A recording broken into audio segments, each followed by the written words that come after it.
With the approach of Mother's Day, I've thought a lot about my mother this past week, and she had many sayings, and some of them actually stayed with me. One of those sayings was, you become like the people you live with. She knew this firsthand after a long marriage to my father. My mother was a war bride. She arrived from Scotland in 1947 and had to adjust to a new culture and a new way of life. Back home in Scotland, she was a registered nurse. She started her training at 17 years, the earliest that she could start, at the Royal Infirmary in Edinburgh.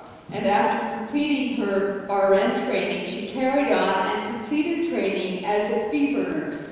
Now, we don't have fever nurses anymore, but prior to the development of penicillin and antibiotics, infectious diseases such as tuberculosis and diphtheria and cholera and smallpox could spread very quickly through a crowded city. So a fever nurse like my mother was trained to diagnose and treat these diseases. She would ride in the ambulance to a home where a potential case existed, and if she found a contagious disease, would quarantine the home and bring the patient back in the ambulance.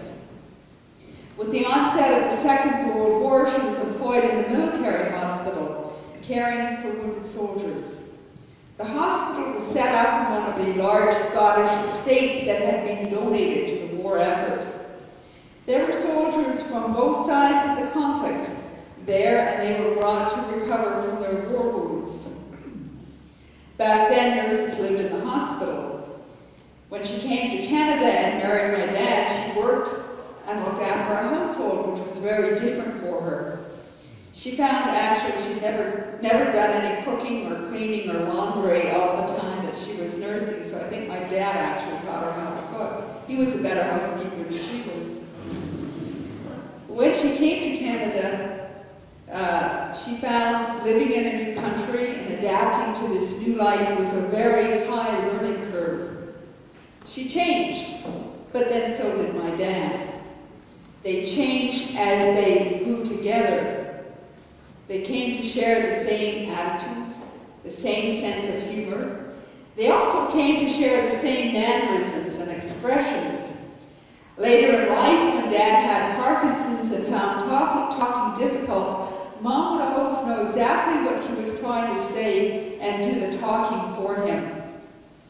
I'm sure we've all met older couples who have grown together so completely that they share the same facial expressions, maybe even the same way of walking, as well as all of the expressions and mannerisms.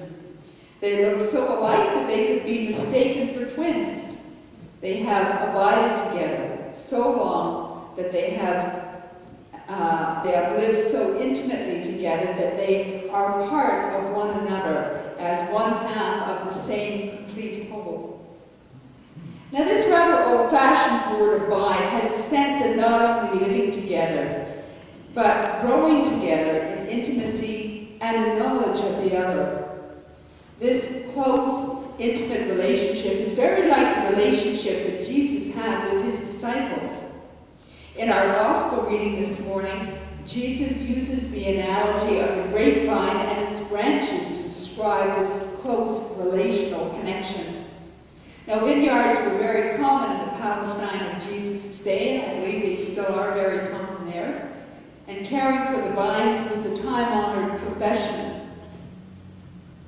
Using this well-known image from life, Jesus likens the relationship between himself and his disciples to the main vine and its branches, which together form an interconnected, intertwined, organic whole that has grown together so closely it's hard to see where the main vine is and it stops and the branches start.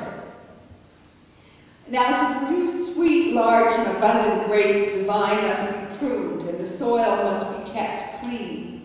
The dead branches need to be cut off and the shoots need to be cut off for the nutrients from the soil to go into the fruit.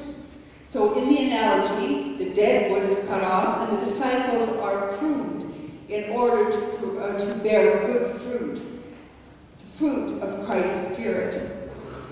Along with this image, Jesus uses the word abide to describe the relationship of the disciples to Jesus and Jesus' relationship to God.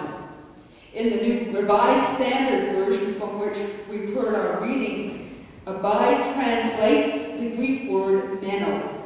Meno can also mean to stay, to live with, to dwell in, to continue, to endure.